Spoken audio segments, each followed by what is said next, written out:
네, 오늘 또 관심을 끄는 재판이 있습니다. 오늘 오후에 제주지법에서 전 남편 살해 사건의 피해자 고유정에 대한 2차 재판이 열리는데요.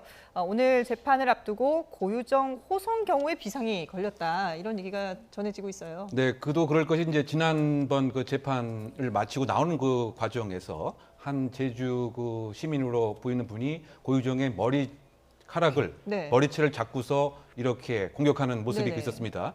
사실 이제 피고인이라고 하더라도 저와 같은 폭행으로부터는 보호돼야 될 그럴 이제 그 법이 분명히 있는 것이기 그렇죠. 때문에 그 교정 당국과 심지어 그 경찰에서도 경비 요청을 받은 것 같습니다. 다만 이제 적극적인 경호 경비를 하게 되면 마치 고유정을 두둔해주는 네. 이런 또 불필요한 인상을 심어줄 여지가 있기 때문에 아마 경찰은 외곽에서 경호 경비를 하고 있는 것 같고요. 네. 아마 그 잔혹한 살인이다 보니까 시민들은 살인을 해라 이렇게 이제 외치는 그 모습이었던 것 같고, 네네. 비록 얼굴이 다 공개가 되었지만 고유정이 늘 그래왔듯 예. 머리카락을 통해서 자신의 얼굴을 이렇게 가리는 예. 이런 모습이기 때문에 오늘도 그와 같은 일이 발생되지 않으리라고 하는 보장이 없기 때문에 그렇죠. 지금 경비에 많은 신경을 쓰고 있는 상황으로 알려져 있습니다. 그러니까 사실 저 호송버스에서 내려가지고 재판적으로 들어갈 때는 문제가 없었는데 나올 때 저렇게 시민들이 격하게 반응을 한 것은 아무래도 이제 재판 과정에서 고유정 측의 주장을 듣고 좀 더 이게 격분을 한 게 아닌가 싶어요. 지금 팽팽하게 맞서고 있는 그런 쟁점들을 좀 정리를 해보죠. 말씀하신 것처럼 이제 당시 첫 번째 공판에서 그 사건에 대해서 우발적 사건이라는 것을 주장하는 정도에서 그치지 않고 그 우발적 사건의 계기로서 도저히 그러니까 어떻게 보면 일반으로서 납득하기가 어려운 네. 그 본인이 살해한 전 남편에 대해서 좋지 않은 어떻게 보면 이제 성적으로 굉장히 뭐 강압적인 행동을 한 것처럼 그렇게 묘사를 하지 예. 않습니까? 저도 개인적으로 어떻게 그러니까 살해된 피해자 입장에서 그 피해자가 어떤 생각을 머릿속에 했는지는 아무도 모르는 거 아니에요. 그런데도 불구하고 마치 피해자가 뭔가 좋지 않은 생각만을 했던 것처럼 그렇게 이제 진술을 하는 바람에 그 네. 부분이 아마 공분을 많이 불러일으켰을 것으로 보이는데 사실 조금 이상한 재판이 좀 됐어요. 왜 이상하다고 하냐면 원래 1차 공판에 들어서서 이제 처음에 이제 검찰에서 우리가 이런 사실로 기소를 했다라는 내용을 밝히고 그러니까 피고인 측에서는 그걸 인정하냐 부인하냐라는 쪽의 얘기를 들은 다음에 네. 그다음에 그러면 양쪽에서 주장하나 어떻게 보면 이제 주장 부분들을 입증을 하기 위해서 검찰이 내놓은 증거들을 피고인 측에서 얼마만큼이나 받아들일 거냐, 받아들이지 않는다면 이 검찰이 내놓은 증거에 대해서 다른 걸로 다툴 거냐, 아니면 만약에 진술이 기재된 부분이면은 증인으로 부를 것이냐, 이런 것들을 정리하는 시간이 첫 번째 공판에서 가졌어야 되는데 네. 그게 아니라 첫 번째 공판에서 말씀드린 것처럼 고유정 측의 변호인이 굉장히 많이 이 사실을 부인하기 위해서 의견을 담은 얘기를 장황하게 네. 길게 했어요. 그 바람에 원래 거쳤어야 될 절차를 1차 공판에서 못 거치고 예. 그때 이제 재판장으로서도 여기까지 듣고 다음 공판도 넘어가게 했다라고 했거든요. 그래서 오늘 말씀드린 원래는 첫 번째 공판에서 해야 될 절차를 오늘 이번에 하게 되는 겁니다. 그리고 그렇군요. 그 과정에서 또 조금은 논란이 될 것 같은 게 예. 지금 검찰이 아무래도 가지고 있는 부분들이 워낙 시신도 훼손돼서 찾을 수도 없는 그렇죠. 상황이기 때문에 예. 간접적인 증거들을 많이 내놓을 거거든요. 그럼 그 간접 증거들을 하나하나씩 다투는 얘기들을 좀 할 것으로 보이고 그 과정에서 혹시라도 첫 번째 공판에서 나왔던 것처럼 좀 뭐 특별한 근거가 있다 모르겠지만 어떤 일방적인 주장을 담은 얘기들이 나올 경우에는 네. 또 2차 공판에서도 상당히 논란이 벌어지지 않을까 싶습니다.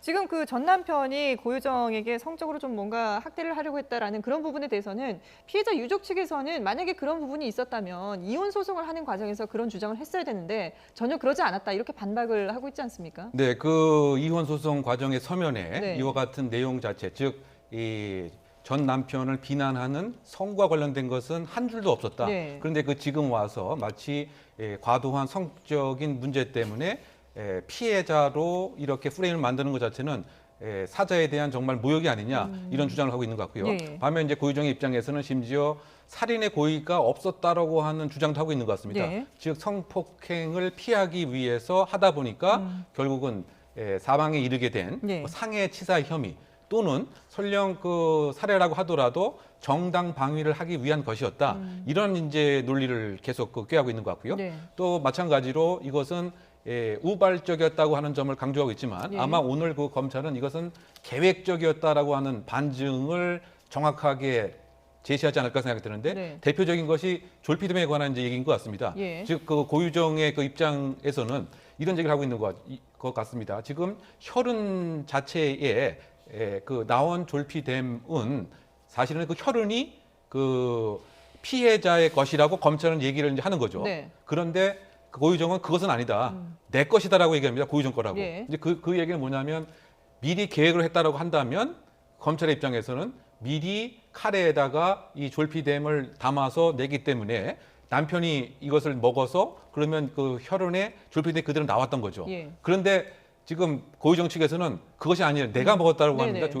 그런데 임산부라고 주장을 하면서도 졸피뎀을 먹었다고 하는 것 자체가 앞뒤가 좀 안 맞는 네네. 내용인 것 같고요. 그다음에 그 검색에 관한 그 얘기도 고유정 측에서는 우연히 예를 들면 그 검색을 하다 보니까 연관어가 나와서 클릭을 한 것이다라고 얘기를 하고 있지만 네. 검찰의 입장에서는 그것은 아니다. 직접 타이핑을 한 것이다. 아마 그것을 보여줄 것 같은데 예를 들어서 특정 단어를 놓고서 연관 검색을 하게 되면 예. 그것이 안 나올 수도 있습니다. 그것을 아마 또 보여주려고 하는 것은 아닌가라고 하기 때문에 네. 오늘은 검찰의 계획성을 입증하려고 하는 그런 주장에 만 관심을 좀 가져볼 필요가 있지 않나 생각됩니다. 예, 지금 말씀하신 것처럼 이제 뭐 주장이 서로 엇갈리고 있는 부분에 대해서 어떤 논리로 양측이 이제 팽팽하게 맞설지 주목이 되는 부분인데요.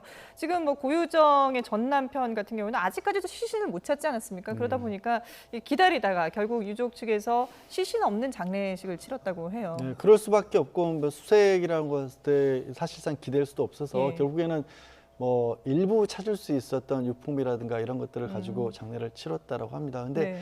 아마 이 부분을 고유정 측에서는 그냥 사실 본인들이 이게 정당 과잉방이라든가 예. 아니면 상해치사라는 걸 이걸 주장할 수 있는 근거가 되는 게 뭐냐면 시신에 남아있는 사실 흔적을 보면 얼마만큼의 당시에 공격적인 어떤 행동이 있었느냐 아니면 그렇죠. 글자 그대로 예. 방어적인 것이었느냐 이런 것들이 다퉈질 수가 있는데 시신 자체가 없다 보니까 그나마 이런 주장을 할 수 있는 근거가 생긴 건데 네. 그런데 굉장히 모순되죠.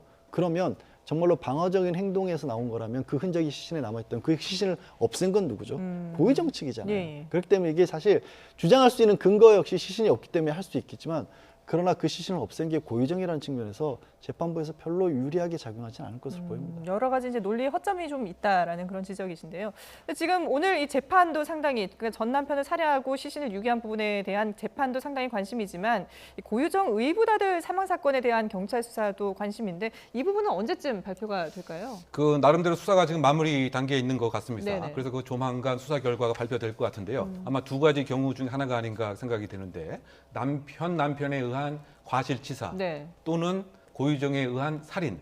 그래서 지금 다수의 그 프로파일러와 법 전문가의 자문을 이제 받은 것 같고요. 네. 다만 이제 국과수의 감정 결과 그 자체가 10분 정도 압착돼서 사망한 것 같다라고 얘기를 하기 때문에 예. 과연 압착의 주체가 누구인지 이것을 아직 언론에 알려져 있지 않은 사항을 경찰에서 파악을 한다고 한다면 예. 고유정이 살인의 혐의도 있을 수 있고요. 또는 현 남편이 무엇인가 잠버릇이 그야말로 문제가 있었기 때문에 의도치 않게 네. 주의 의무를 게을리해서 아이의 사망으로 이뤘을 가능성도 있다라고 하는 것이기 때문에 네. 이번 그 사안 자체도 사실 그 이례적으로 살인 사건 사망한 사건임에도 불구하고 양 당사자가 대질 조사도 이루어졌고요. 또 이것을 충북 경찰을 믿지 못해서 제주지검에 고소를 한 것이 현 남편의 그 입장이었기 때문에 명백하게 실체적 진실을 밝힐 필요가 있는 사안으로 생각됩니다. 예, 알겠습니다. 자, 고유정과 관련된 사건까지 모두 짚어봤습니다. 지금까지 이웅혁 건국대 경찰학과 교수 그리고 양지열 변호사와 함께했습니다. 고맙습니다.